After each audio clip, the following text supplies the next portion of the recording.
बिस्मिल्लाहिर्रहमानिर्रहीम। अस्सलाम वालेकुम। अक्सा मुज़म्मिल रेसिपीज़ और किचन हैक्स में खुश आमदीद। हमारी नई आसान टिप्स और आसान रेसिपीज़ देखने के लिए हमारे चैनल को सब्सक्राइब करें, लाइक करें, शेयर करें अपने बहन भाइयों के साथ, दोस्तों के साथ। जज़ाकल्लाह। आज मैंने बहुत ही टेस्टी आसान तरीके से अचार बनाने की रेसिपी आपको बताई है, तो आपने वीडियो को स्किप किए बिना देखना है। और बहुत ही आसान रेसिपी है, जैसा कि थंबनेल पे आपने देख ही लिया होगा, क्योंकि मैंने पुराने मसाले में अचार बनाने का आसान तरीका बताया है। तो चलें जी, आपके साथ रेसिपी शेयर करते हैं। बिस्मिल्लाहिर्रहमानिर्रहीम। तो यहाँ पर देखें जी, ये मैंने हरी मिर्चें ली हैं, अचार वाली जो मिर्चें होती हैं।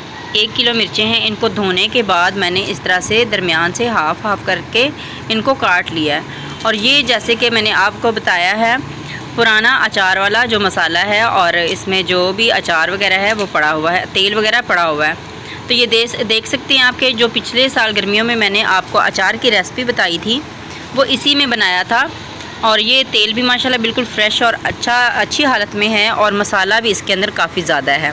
तो अब हमें इसके अंदर मज़ीद मसाले डालने की ज़रूरत नहीं है, लेकिन इसमें हम सिर्फ 2 चीज़ें डालेंगे। 2 से 3 चीज़ें ही हम इस्तेमाल करेंगे। यहाँ पर देख सकते हैं आप कि ये मैंने लाहौरी नमक लिया है। लाहौरी नमक इसलिए इस्तेमाल करती हूँ क्योंकि ये बारीक होता है और ये बिल्कुल जल्दी से घुल जाता है। तो अगर आप ये वाला इस्तेमाल नहीं करना चाहते तो आप चक्की से भी नमक खुला इस्तेमाल कर सकते लेकर। तो यहाँ पर ये मैंने हल्दी ली है, तो तकरीबन हम इसके अंदर आधी प्याली हल्दी डालेंगे और आधी प्याली ही हम इसके अंदर नमक डालेंगे।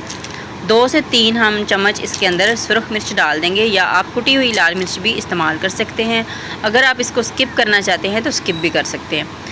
इनको अच्छे तरीके से इस तरह से मिक्स कर देंगे। मैंने इनको हाफ़ में से पूरी हरी मिर्चों को काट दिया था, ताकि इसके अंदर जो मसाले वगैरह हैं वो जल्दी से लग जाएँ और हमें ज़्यादा मेहनत ना करनी पड़े। तो बस हमने इनको इस तरह से हाथों की मदद से मिक्स कर लेना है। इसके साथ ही मैं आपको एक और टिप भी बताती चलूँ कि जब आपको हरी मिर्चें काटनी हो तो आपने सबसे पहले हरी मिर्चों काटने से पहले आपने हाथों पर सरसों का ऑयल लगा लेना है, या कुकिंग ऑयल लगा लेना है। इससे ये होगा कि आपके हाथों में हरी मिर्चें जो हैं वो जब जलन होती है काटने के बाद, वो जलन नहीं होगी। तो यहाँ पर देखें जी, हमने हरी मिर्चों को अच्छे से मिक्स कर लिया मसाले के अंदर। अब हम इसको बाल्टी में डाल देंगे जिसमें हमने अचार पहले से डाला हुआ था, इसी के अंदर हम डाल देंगे इसको। और इसके अंदर तेल काफ़ी ज़्यादा है, तो इसमें मैं अभी तेल और नहीं डालूँगी। बाद में 1 से 2 दिन बाद मैं इसको रोज़ ही 1 से 2 बार मिक्स करूँगी दिन में। तो देखूँगी अगर ज़रूरत पड़ेगी तो इसमें हम तेल और डाल लेंगे, सरसों का जो तेल होता है। लेकिन मुझे लगता है कि हमें ज़रूरत नहीं पड़ेगी, यही तेल जो है इसके अंदर काफ़ी होगा, क्योंकि इसके अंदर मैंने ये 1 किलो हरी मिर्चें ली हैं और मैंने 2 किलो आम लिए हैं, जो अचारी आम होते हैं। तो ये देखें, इनको मैंने अच्छे से मिक्स कर लिया है। अब हम चलते हैं आमों की तरफ। आमों को भी अच्छे तरीके से धोकर काट लिया था, और अब हम इसी बर्तन के अंदर डाल देंगे।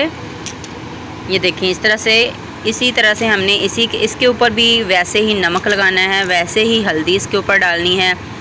तो आधा मैंने नमक पहले डाला था और आधा नमक जो है ये इसके ऊपर मैं डाल रही हूँ। तकरीबन आधी प्याली ही मैंने पहले नमक डाला था, आधी प्याली ही नमक अब डाल रही हूँ। तो हल्दी जो बची हुई थी, वो बाकी की जो सारी हल्दी है वो हम इसके ऊपर डाल देंगे इस तरह से। और अब थोड़ी सी सुरख मिर्चें डाल देंगे। इससे ये होता है कि इसके ऊपर जो आम होते हैं इनके ऊपर कलर बहुत अच्छा आ जाता है। हल्दी लाजमी डालनी चाहिए, और ये बादीपन को भी दूर करती है। तो सारी चीज़ों को हम अच्छे तरीके से दोबारा सारे मसाले जो हैं इनके साथ अच्छे से मिक्स कर लेंगे। तो ये देखें, इसी तरह से हम हाथों से अच्छे से मिक्स कर लेंगे। और अगर आपको फिर भी लग रहा हो कि आपको हरी मिर्चें तंग करेंगी, तो फिर आपने क्या करना है, ग्लव्स ज़रूर पहन लेने हैं।